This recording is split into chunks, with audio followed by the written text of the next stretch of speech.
नमस्कार दोस्तों, कैसे हैं आप सब। तो दोस्तों, आज मैं अपने चैनल में आधुनिक भारत का इतिहास शुरू करने जा रहा हूं, जिसमें मैं आपको कंप्लीट कोर्स कराऊंगा। दोस्तों, मैं आपको प्रॉपर तरीके से चैप्टर बाय चैप्टर टॉपिक कराऊंगा। ये नहीं कि एक चैप्टर मैंने हड़प्पा सभ्यता का डाल दिया, अगला चैप्टर गुप्त काल का डाल दिया। तो दोस्तों, मेरे चैनल में ऐसा नहीं होगा। आपको जैसे एक बुक से पढ़ते हैं, बिल्कुल एक chapter by chapter sequence wise पढ़ते हैं, वैसे ही मैं आपको अपने चैनल के माध्यम से वीडियो उपलब्ध कराता रहूँगा। तो दोस्तों, ये नोट्स मैंने 2-3 बुक्स से बनाए हैं, जिनको मैं अपने वीडियो के माध्यम से आप तक पहुँचाऊँगा। तो दोस्तों, बने रहिए मेरे साथ। तो चलिए दोस्तों, हम लोग शुरू करते हैं। जो आज हमारा पहला चैप्टर है, यूरोपीय कंपनियों का भारत में आगमन। तो दोस्तों, जो आधुनिक भारत का यह पहला चैप्टर है, यूरोपीय कंपनियों का भारत का आगमन, तो आज हम जो एक बेसिक क्वेश्चन यहाँ से बनते हैं, मतलब जो इस चीज़ का बेसिक स्तर है, मैं वहीं से इसको शुरू करूँगा। एकदम बेसिक स्तर से बिल्कुल एकदम ऊपर के स्तर तक आपको ले जाऊँगा। तो जो मैं आज आपको इस चैप्टर के एकदम बेसिक क्लियर करवा रहा हूँ, तो चलिए शुरू करते हैं। आपके सामने एक मैप दिख रहा होगा, जिसमें मैंने ये एक वर्ल्ड मैप है, जिसमें मैंने 7 महाद्वीप दर्शा रखे हैं। तो पहले मैं आपको इस मैप से थोड़ा परिचित करवा देता हूँ। देखिए, ये है उत्तरी अमेरिका, ये दक्षिणी अमेरिका, ये है यूरोप, ये है एशिया, ये है अफ्रीका, और ये है ऑस्ट्रेलिया, और ये है अंटार्कटिका। ये कर्क रेखा, विषुवत रेखा और मकर रेखा। तो दोस्तों, इस मैप को आप अपने दिमाग में छाप लीजिए, क्योंकि ये मैप आगे आपके बहुत काम आने वाला है, चाहे वो ज्योग्राफी हो, फिर चाहे वो इतिहास हो। तो दोस्तों, आप जहाँ तक मैप में समझ गए होंगे कि कौन सी चीज़ कहाँ पर है। तो चलिए, अब हम बढ़ते हैं आगे। तो दोस्तों, जैसा कि आपने पढ़ा होगा, 1498 ईस्वी में वास्को डी गामा ने भारत के समुद्री मार्ग की खोज की थी। समुद्री मार्ग की खोज करने के बाद यूरोप और भारत का जो समुद्री मार्ग है वो होता है शुरू। तो क्या उससे पहले वास्को डी गामा ने जो 1498 में खोज की थी समुद्री मार्ग की, क्यों क्या उससे पहले भारत और यूरोप का व्यापार नहीं होता था? तो दोस्तों, मैं आपको बता दूं, इससे पहले भी, चाहे वो प्राचीन भारत हो चाहे वो मध्य भारत हो, इससे पहले भी भारत और यूरोप में व्यापार हुआ करता था। अच्छा, वो व्यापार होता किस मार्ग से था? वो व्यापार होता था थल मार्गों के द्वारा। प्राचीन काल और मध्यकाल में थल मार्ग ही अधिक प्रचलित हुआ करते थे। तो यहाँ तक आप समझ गए होंगे कि यूरोप का जो व्यापार है वो प्राचीन काल में और मध्यकाल में भी हुआ करता था। लेकिन ऐसी क्या घटना घटती है, ऐसी क्या बात हो जाती है कि यूरोप वाले थल मार्गों को छोड़कर जल मार्गों की ओर बढ़ जाते हैं? चलिए, हम इसके बारे में चर्चा करते हैं कि ऐसी क्या घटना रही थी जिस कारण से यूरोपवासी थल मार्गों को छोड़कर जल मार्गों की ओर बढ़ते हैं। तो एक घटना है जिससे मैं आपको परिचित करवाता हूँ। घटना है साल 1453 ईस्वी की। साल 1453 ईस्वी की। यूरोप का जो ये पूर्वी भाग है, इस भाग पर एक स्थल होता है, उसका नाम होता है कुस्तुनतुनिया।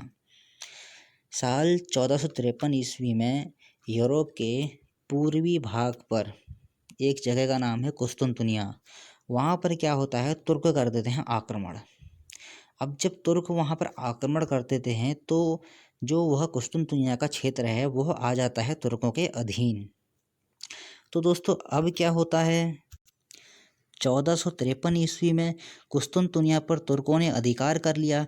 इस कारण पूर्वी और पश्चिमी देशों के मध्य संपर्क स्थापित करने वाला मार्ग भी तुर्कों के अधीन आ जाता है।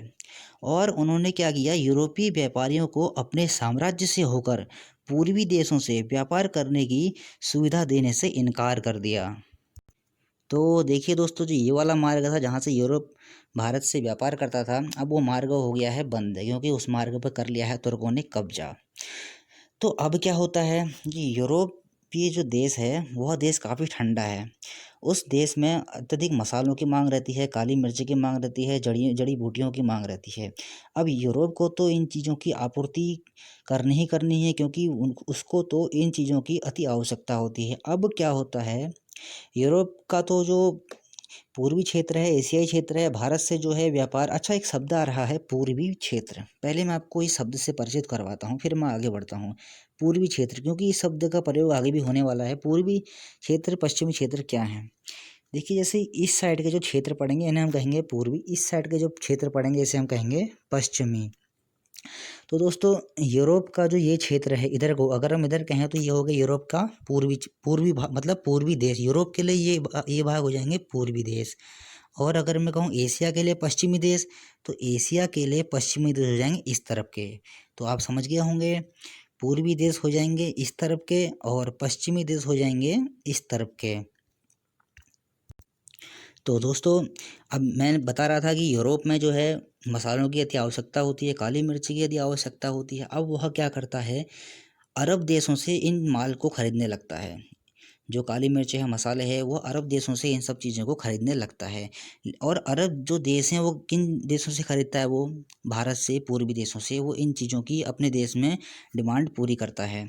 अब अरब देश खरीद रहा है भारत से और बेच रहा है किसको, यूरोप को।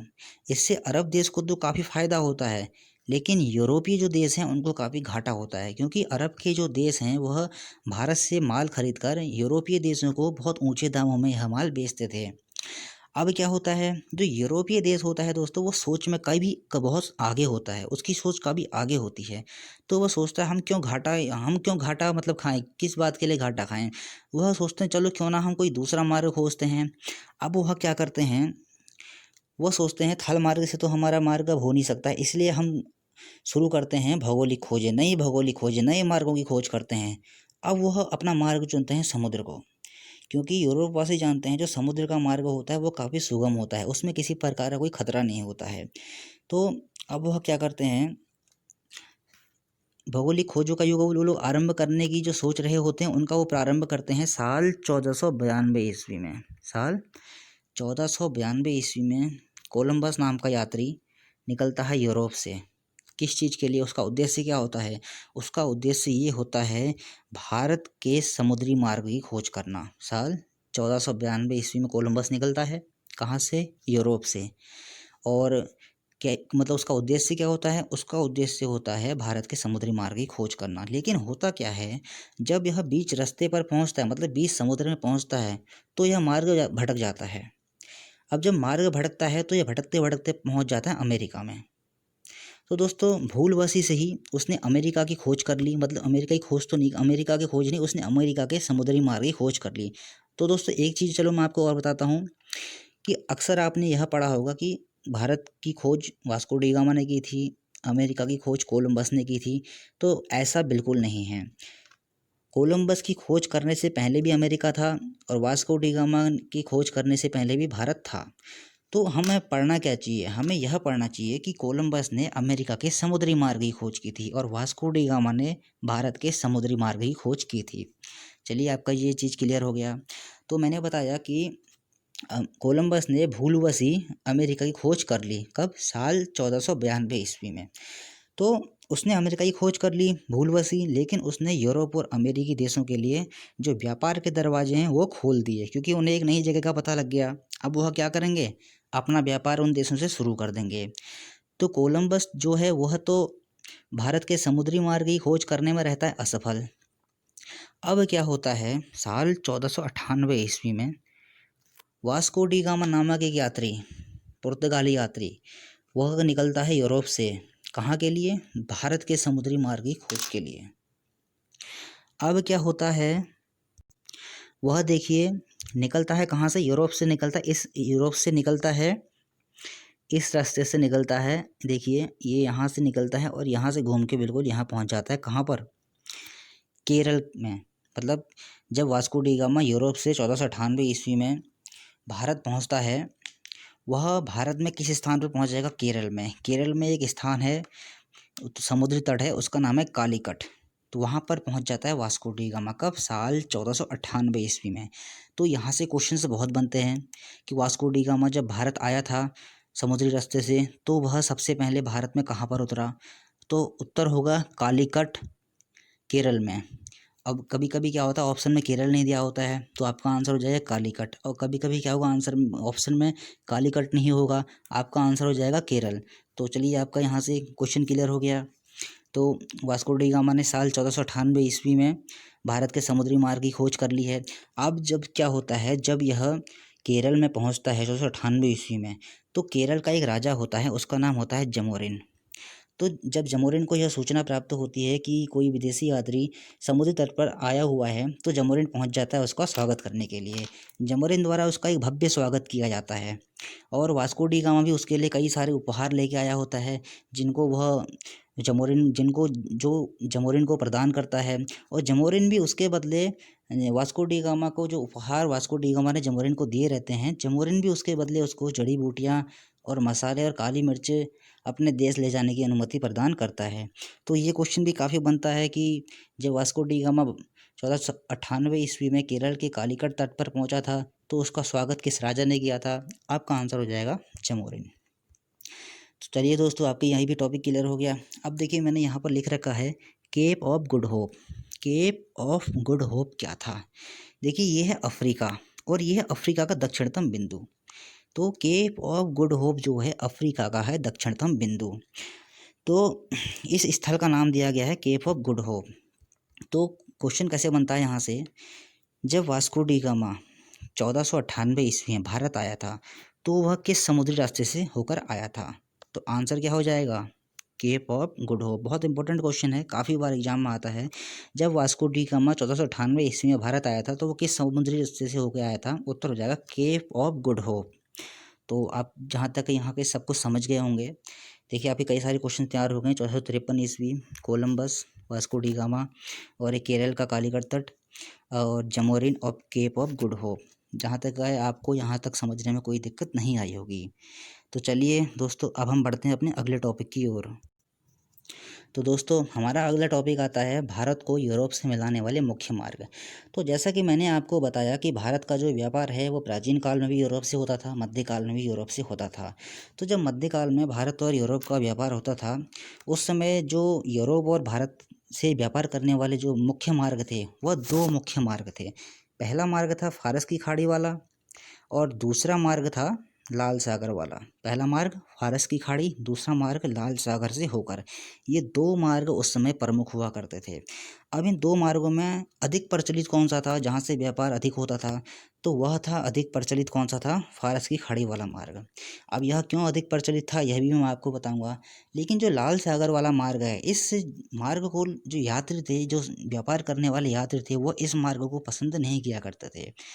इसका कारण यह था कि इस वाले मार्ग पर, लाल सागर वाले मार्ग पर अत्यधिक कोहरा हुआ करता था, जिस कारण यहाँ से जो यात्री व्यापार करते थे अक्सर भटक जाया करते थे। लेकिन जो फारस की खाड़ी वाला मार्ग था वह एकदम सुगम था, वहाँ से व्यापार करना एकदम सरल था। इस कारण से फारस की खाड़ी वाला मार्ग जो वहाँ के यात्री थे उनको बहुत पसंद था।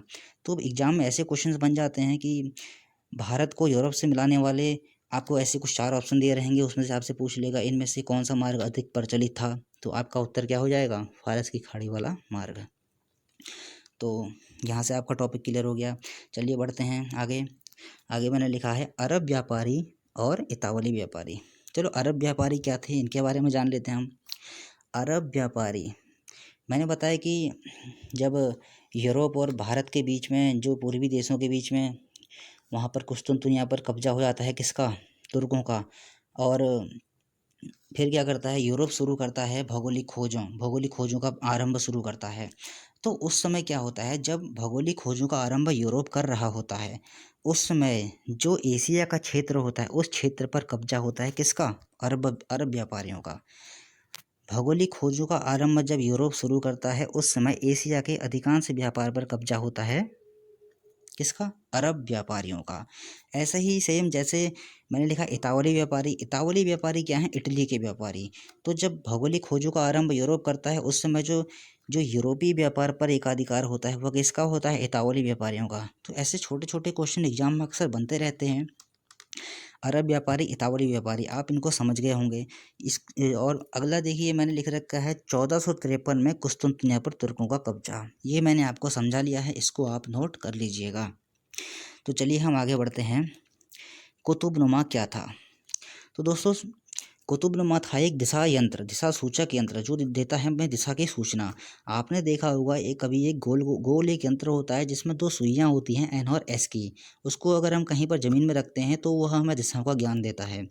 तो 15वीं सदी में कुतुबनुमा का भी आविष्कार हो चुका था और इस समय जहाज़रानी का भी निर्माण, मतलब जो निर्माण कार्य हो चरम स्तर पर होता है। और जो आपने देखा होगा जब भी कोई जहाज़ वहाज़ चलते हैं तो इनके चलने के लिए दिशाओं की काफ़ी ज़रूरत पड़ती है, क्योंकि बिना दिशाओं के तो वो भटक जाया करते हैं। तो कुतुबनुमा एक दिशा सूचक यंत्र था जिसका आविष्कार 15वीं शताब्दी में हो चुका था। तो ऐसे क्वेश्चन बनता है, कुतुब आपके एग्जाम में ऐसे क्वेश्चन बनेगा, कुतुबनुमा क्या था? तो आपका उत्तर हो जाएगा दिशा सूचक यंत्र। दोस्तों मैंने ये सब चीज़ें पहले से इसलिए लिख रखी हैं क्योंकि अब मैं आपको जैसे मान लिया वैसे पढ़ाऊँ, लिख के बताऊँ तो ऐसे आपका भी टाइम बहुत ज़्यादा वेस्ट हो जाएगा और वीडियो भी काफ़ी लंबी खिंच जाएगी। इसलिए मैं सोच रहा हूँ कि आपको कम समय में ज़्यादा मैटर उपलब्ध कराऊँ। तो आगे हम बढ़ते हैं हमारा अगला टॉपिक है भौगोलिक खोजों के युग का आरंभ। जैसा मैंने बताया कि भौगोलिक खोजों का ये जो युग का आरंभ होता है यूरोप से, और यूरोप में भी कहाँ से होता है? पुर्तगाल और स्पेन से। बहुत इंपॉर्टेंट क्वेश्चन है, काफ़ी बार एग्जाम में आते रहता है।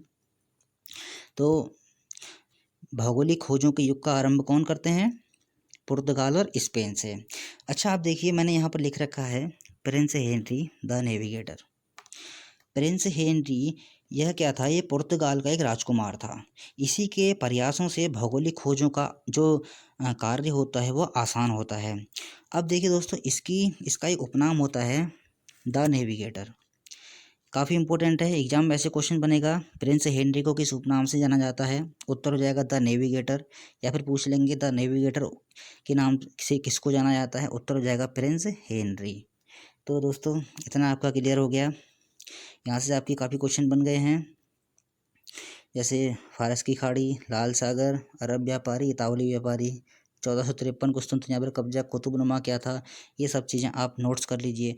तो दोस्तों अभी जब मैं आपको पढ़ा रहा हूँ, अभी आपको क्या करना है, एक कॉपी लेनी है और एक पेन लेना है। जो जो चीज़ें मैं बोल रहा हूँ आपको वो सब चीज़ें नोट करते हुए जानी हैं, क्योंकि काफ़ी सारी अभी तो मैं आपको सिर्फ एक बेसिक क्लियर करवा रहा हूँ, क्योंकि जब आगे के जब हम टॉपिक में बढ़ेंगे पुर्तगाली, डच, अंग्रेज, तो आपको बहुत सारी चीज़ें पढ़ने को मिलेंगी। तो आप एक कॉपी और पेन लेके हमेशा बैठा कीजिए, जिससे कि जो जो चीज़ें मैं बोल रहा हूँ आप वो सब चीज़ें नोट करते रहें। तो चलिए हम आगे बढ़ते हैं। तो दोस्तों मैंने लिख रखा है अगला टॉपिक चिट्टियार समुदाय और चूलिया समुदाय। चिट्टियार समुदाय और चूलिया समुदाय। अब देखिए हम इनके बारे में जान लेते हैं क्या है। तो दोस्तों 1500 ईस्वी के लगभग में 1500 ईस्वी के लगभग में भारत के समूचे व्यापार को नियंत्रित करने वाला यह एक प्रमुख समुदाय था। कौन सा? चिट्टियार समुदाय। कब? 1500 ईस्वी के लगभग में भारत के समूचे व्यापार को नियंत्रित करने वाला यह एक प्रमुख समुदाय था।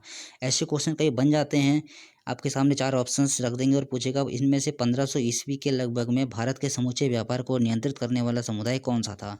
तो आपका उत्तर हो जाएगा चेट्टियार समुदाय। तो ऐसे ही चूलिया समुदाय है। चूलिया समुदाय क्या था? चूलिया समुदाय क्या था? यह चेट्टियार समुदाय की व्यापार में सहायता करता था। तो आप समझ गए हैं चेट्टियार समुदाय और चूलिया समुदाय। अब जो मैं एक बात और बता देता हूँ, इसमें जो चेट्टियार समुदाय था ये इस अधिकतर एक कोरोमंडल के क्षेत्र से ही अपना जो व्यापार है वह नियंत्रित किया करता था। तो आप यहाँ से समझ गए हैं चेट्टियार समुदाय और चूलिया समुदाय। दोस्तों काफ़ी छोटे छोटे क्वेश्चंस हैं, एग्जाम में हमेशा बनते रहते हैं, इसलिए आपको इन चीज़ों से अपडेट रहना बहुत ज़रूरी है और इनको आप नोट करते रहिए, क्योंकि अगर आप नोट नहीं करेंगे आपको एक दिन याद रहेगा, 2 दिन याद रहेगा, लेकिन आप तीसरे दिन भूल जाएंगे। इसलिए आप इन चीज़ों को नोट्स करते रहा कीजिए। तो अगले टॉपिक की ओर बढ़ते हैं, उत्तमासा द्वीप और केप ऑफ गुड होप। ठीक है दोस्तों, उत्तमासा द्वीप मैंने अभी आपको पढ़ाया था कि अफ्रीका का जो दक्षिणतम बिंदु है उसको केप ऑफ गुड होप नाम दिया गया है। अब केप ऑफ गुड होप किसे कहते हैं? इसका एक और नाम है उत्तमासा द्वीप, या ऐसा कह सकते हैं उत्तमासा द्वीप का अन्य नाम क्या है? Cape of Good Hope. Exam में ऐसी क्वेश्चन बन सकता है, उत्तमासा द्वीप का दूसरा नाम क्या है? Cape of Good Hope. या केप ऑफ गुड होप का दूसरा नाम क्या है? उत्तमासा द्वीप। देखिए दोस्तों, तो केप ऑफ गुड होप या उत्तमासा द्वीप की जो खोज की थी वो बार्थोलोमो डियास ने की थी 1487 ईस्वी में। कब? उत्तमासा द्वीप या केप ऑफ गुड होप द्वीप की खोज किसने की थी? बार्थोलोमो डियास, और 1487 ईस्वी में इसने इसकी खोज कर दी थी और इसने इसको एक नाम दिया था, वो था तूफानी अंतरीप। तो ऐसे क्वेश्चन बन जाएगा, बार्थोलोमो डियास ने किस द्वीप को तूफानी अंतरीप कहा था? आपका उत्तर हो जाएगा उत्तमासा द्वीप। दोस्तों मैं बार बार इन चीज़ों को इसलिए बोल रहा हूँ क्योंकि अभी मैंने चैनल शुरू किया है, अपनी वीडियोस डालनी आपके लिए शुरू की हैं, तो मैं बार बार इसलिए बोल रहा हूँ क्योंकि ऐसा होता है बार बार रिपीट करने से वो चीज़ें आपके दिमाग में बैठ जाती हैं। तो मैं यही चाहता हूँ कि मैं जैसे आपको पढ़ाते जा रहा हूँ तो आपको आधी से ज़्यादा चीज़ें ऐसे ही पढ़ाते हुए याद हो जाए। तो चलिए हम बढ़ते हैं अपने अगले टॉपिक की ओर। तो दोस्तों हमारा अगला टॉपिक है यूरोपीय कंपनियों का भारत में आने का क्रम। अब देखिए, जैसे मैंने आज आपसे कहा कि मैं आज आपको सिर्फ बेसिक क्लियर करवा रहा हूँ। आज मैं आपको इन सब चीज़ों के विस्तार से नहीं बताऊँगा, मैं आज सब ये चीज़ें आपको याद करवाऊँगा। क्योंकि अभी मैं अगर आपको ये विस्तार के साथ ये सब चीज़ें अभी बताने लग गया तो बाद में जो पुर्तगाल हैं आएंगे भारत में, डच आएंगे, डेनिश आएंगे, फ्रांसीसी आएंगे, उस समय बताना मुझे लगता है उस समय ये सब ठीक रहेगा। क्योंकि अभी मैं आपको बेसिक क्लियर करवा रहा हूँ, तो आपको ये सब चीज़ें बेसिक स्तर से याद करनी हैं। अब देखिए दोस्तों, हम चलो शुरू करते हैं। भारत में जो यूरोपीय व्यापारियों के जो प्रथम यूरोपीय व्यापारी जो ऐसे पुर्तगाली प्रथम कौन आया, प्रथम डच कौन आया, कब आया, प्रथम अंग्रेज कब आया, प्रथम फ्रेंच जो यात्री था वो कब आया। तो देखिए, प्रथम पुर्तगाली यात्री मैंने वो तो आपको पढ़ा ही दिया है, साल 1498 ईस्वी में आता है कौन, वास्को डी गामा। प्रथम डच यात्री आता है 1595 ईस्वी में। प्रथम अंग्रेज यात्री आता है 1600 ईस्वी में। प्रथम फ्रेंच आते हैं 1664 ईस्वी में। तो आपको ये क्रम याद रखना है, 1498 ईस्वी, 1595 ईस्वी, 1600 ईस्वी, 1664 ईस्वी। बहुत ही इंपॉर्टेंट है, अक्सर इससे एग्जाम में क्वेश्चन बनते रहते हैं। जैसे कि प्रथम डच यात्री भारत कब आया था, या फिर प्रथम डच यात्री ऐसे पूछ लेगा प्रथम डच यात्री पूर्वी भाग में कब आया था। तो क्वेश्चन कैसे ही बना सकता है, लेकिन आपको उसके लिए तैयार रहना है। चलिए मैं आपको इसको याद करने का एक तरीका बताता हूँ। देखिए 1498, आपको इसको याद कैसे करना है। आप एक मोबाइल नंबर याद करते हैं, जैसे मैं कहूँ 98 95 00 64। देखिए इनके लास्ट के दो अक्षर लीजिए, 98 95 00 64, 98 95 00 64, 98 95 00 64। आप इसको 4-5 बार बोलेंगे, आपको ये वैसे याद हो जाएगा। तो जैसे आते तो वैसे फिर डेनिश और स्वीडिश भी हैं, इनके बारे में भी हम चर्चा करेंगे अध्याय के अंत में, क्योंकि यहाँ से ज़्यादा क्वेश्चन बनते नहीं हैं। 2 या 3 क्वेश्चन जो भी बनते हैं मैं वो आपके क्लियर करवा दूंगा। फिलहाल ये 4 आपके लिए काफ़ी इंपॉर्टेंट हैं, हमेशा एग्जाम में इसी से क्वेश्चन हमेशा बनते हुए आए हैं। तो हमको इसी पर अधिक फोकस करना है। पुर्तगाली 1498, 98 95 00 64। आप इसको ऐसे करके याद कर लीजिए। चलिए हम अब करते हैं, जो यूरोपीय कंपनियों की भारत में स्थापना होती है उसका क्रम क्या है। देखिए, पुर्तगाली ईस्ट इंडिया कंपनी की स्थापना होती है 1498 ईस्वी में, और अंग्रेज ईस्ट इंडिया कंपनी की स्थापना होती है 1600 ईस्वी में। डच ईस्ट इंडिया कंपनी की स्थापना होती है 1602 ईस्वी में। डेनिश ईस्ट इंडिया कंपनी की स्थापना होती है 1616 ईस्वी में। फ्रांसीसी ईस्ट इंडिया कंपनी की स्थापना होगी 1664 ईस्वी में। और स्वीडिश ईस्ट इंडिया कंपनी की स्थापना होगी 1731 ईस्वी में। दोस्तों बहुत आसान है इसको याद करना। अभी मैं आपको एक ट्रिक बताऊंगा, बहुत ही आसान हो जाएगा आपको उस ट्रिक को देख के याद करना। फिलहाल अभी आपको क्या करना है, इनको आने का क्रम का सन कैसे याद करें। जैसे मैंने अभी आपको बताया था 98 95 00, आपको क्या करना है, 98 00 02 16 64 31, 98 00 02 16 64 31, 98 00 02 16 64 31। बस आप इसको ऐसे करके याद करिए। आपको ये 2 या 3 बार आप इसको 2 या 3 दिन रिपीट करेंगे ना, आपको बिल्कुल दिमाग में छप जाएगा ये। तो देखिए, मैंने अभी सिर्फ मैं इसको बेसिक लेके चल रहा हूँ।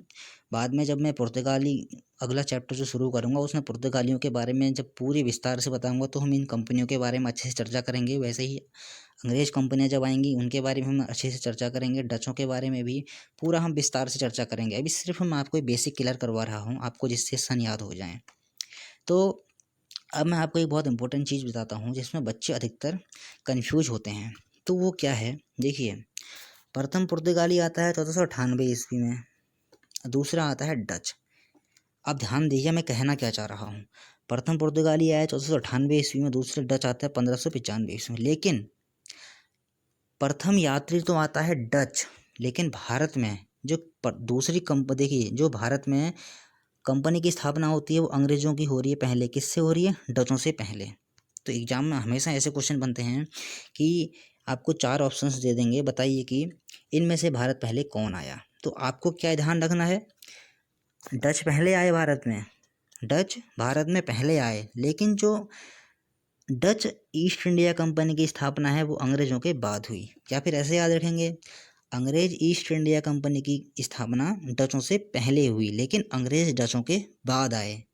समझ रहे होंगे आप मेरी बात को, मैं क्या कहना चाह रहा हूँ कि जो डच हैं वो पहले आए थे, लेकिन उनकी कंपनी की स्थापना अंग्रेज कंपनियों के बाद हुई थी। इतना आपको याद रखना है, काफ़ी एग्जाम में आता है जिसमें बच्चे हमेशा कन्फ्यूज जाते हैं। तो आपको ये आने का क्रम, इनके आने का क्रम और एक जो इनकी जो कंपनियां हैं इनके आने का क्रम अलग अलग याद करना है। डच और अंग्रेज में आप कंफ्यूज मत होइएगा, इसको आप अच्छे से याद कर लेना। बार बार मैं इसलिए बोल रहा हूँ क्योंकि हमेशा एग्जाम में आता रहता है। चलिए दोस्तों, हम आगे बढ़ते हैं। अब देखिए, यूरोपीय भारत आते हैं तो भारत उनके आने का कुछ तो उद्देश्य होगा ना। तो उनका जो मुख्य उद्देश्य होता है वो होता है व्यापार। व्यापार पर ही उनका एकदम फोकस होता है। अधिक से अधिक लाभ कमाना उनका उद्देश्य होता है। कैसे भी करके अधिक से अधिक हमें लाभ कमाना ही कमाना है, और यहाँ से बहुत सारी पूंजी इकट्ठी करके हमें अपने देशों में ले जाना है। तो इसके बारे में भी आगे जब अपना चैप्टर शुरू करेंगे, अगला चैप्टर पुर्तगालियों का चैप्टर शुरू होगा तो विस्तार से चर्चा करेंगे। तो मैंने अभी आपको बताया कि मैं आपको इसको याद करने की एक ट्रिक बताऊंगा। तो देखिए, मैं वो ट्रिक बताता हूँ, वो ट्रिक किस तरह से आपको याद करना है। तो दोस्तों, वो ट्रिक है, उस ट्रिक का नाम है पुत्र अड़ा डैट फंसा। क्या? पुत्र अड़ा डैट फंसा। आपको बस इतना याद करना है, पुत्र अड़ा डैट फंसा। पुत्र से पुर्तगाल, अ से अंग्रेज, ड से डच, ड से डेनिश, फ से फ्रांसीसी और स से स्वीडिश। बस आपको ये क्रम याद करना है, पुत्र अड़ा डैट फंसा। तो आपके लिए काफ़ी आसान हो जाएगा ये सब याद करना, पुत्र अड़ा डैट फंसा। बस आपको इतना याद कर लीजिए, ट्रिक लिख लीजिए, एक दो बार पढ़िए, आपको अच्छे से याद हो जाएगी। तो दोस्तों, आज हम यहीं पर ख़त्म करते हैं। जो आज का जो हमारा पुर्तगालियों जो यूरोपियों का भारत में आने का जो क्रम है उसका मैंने आज बेसिक आपको क्लियर करवा दिया है। कल को हम शुरू करेंगे पुर्तगालियों का भारत में आगमन। काफ़ी इंपॉर्टेंट क्वेश्चन है, काफ़ी एग्जाम में इससे क्वेश्चन बनते हैं। तो कल हम पुर्तगालियों के भारत का जो आगमन है उसको अच्छे से पढ़ेंगे।